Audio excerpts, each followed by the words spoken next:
Prioritizing this question could give you a more accurate retirement number than any retirement calculator you've ever used. And believe it or not, this change can make $1 million difference. Welcome back. And if we haven't met, I'm Keith Demetriades, a financial advisor based in Pampa, Texas. I've worked with hundreds of clients over the past 14 years, and I've found that what people assume their retirement number is and what it actually needs to be are often two very different things. Today, I'm going to explain what retirement calculators get wrong, reveal the hidden spending patterns in retirement, and show you a better way to calculate your real number.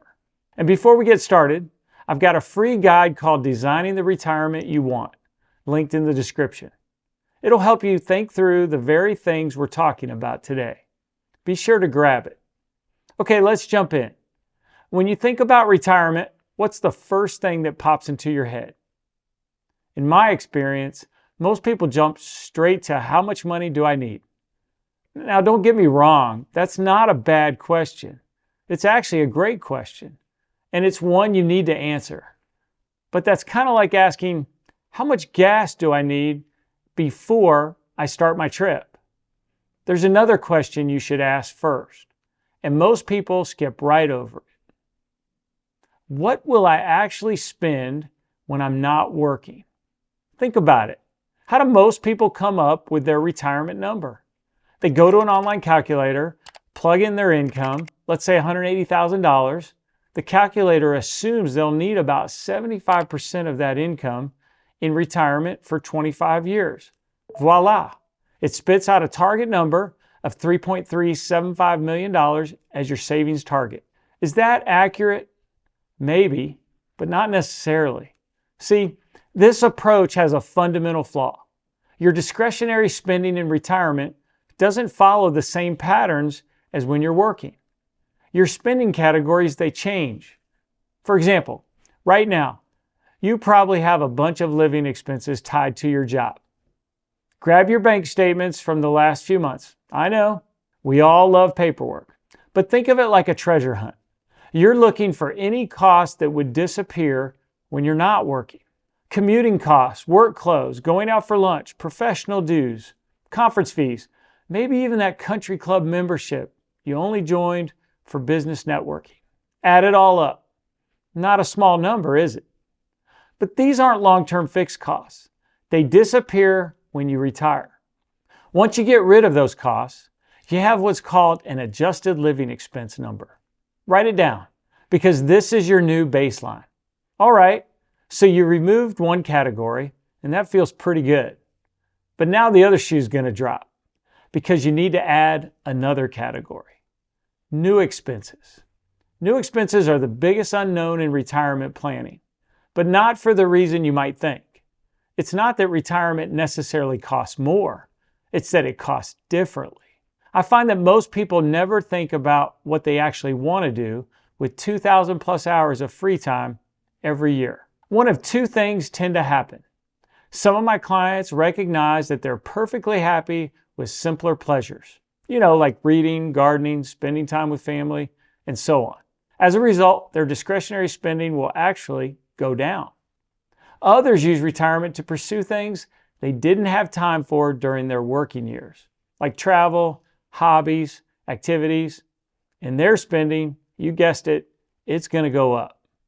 The key is being honest about what you want your retirement to look like. Take a realistic look at your financial needs and build that into your spending budget.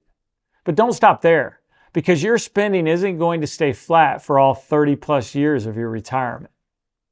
There's a pattern that most retirees follow that I call the go years versus the flow years. When you understand this idea, creating a plan for how you'll spend in retirement gets less complicated and more accurate. Your go years are typically the first 8 to 10 years of retirement. You have the flexibility and energy to pursue the things you've been putting off. You might travel more, take on new hobbies, or explore interests you never had time for while working. Research shows that during this phase, you'll typically spend about 20% more than your baseline retirement budget. And then you move into the flow years. This is where you've discovered what you truly enjoy and you settle into a rhythm that works for you.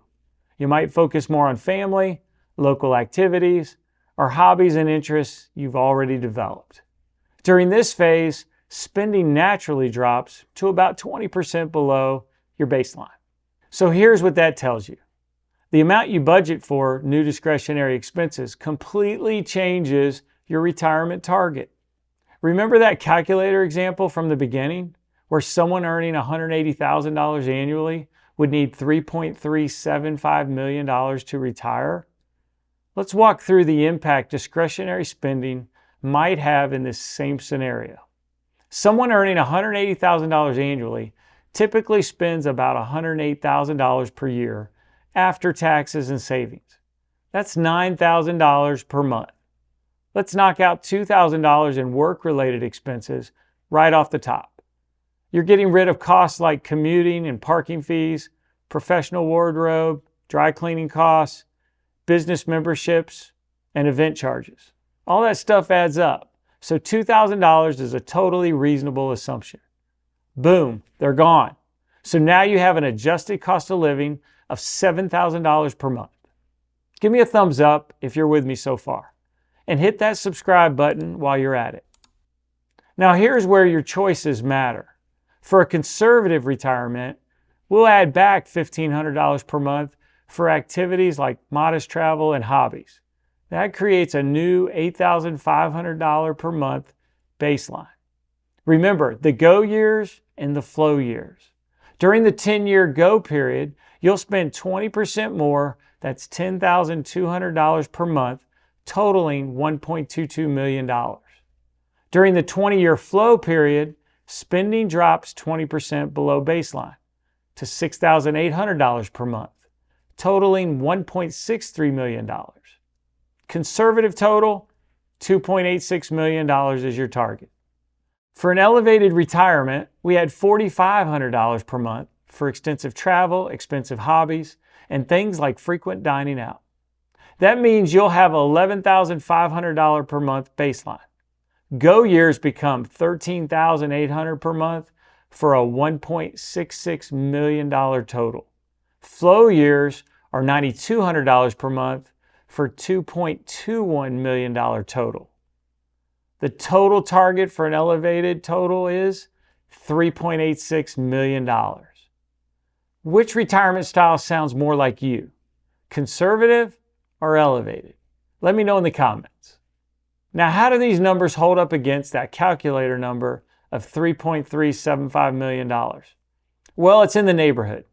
But being in the neighborhood isn't the same as being at the right address. The conservative approach shows you could maybe retire with $500,000 less.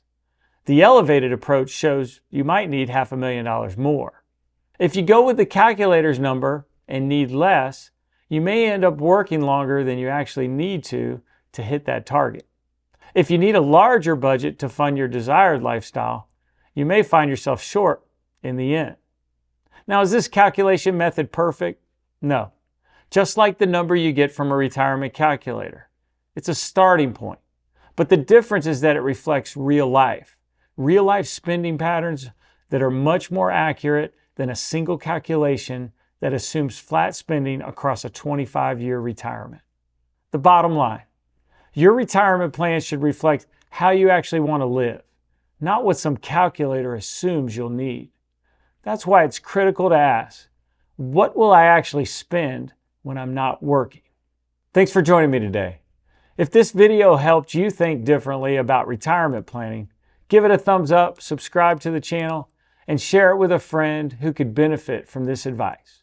Real wealth starts with real life. Don't just plan the numbers, plan the life.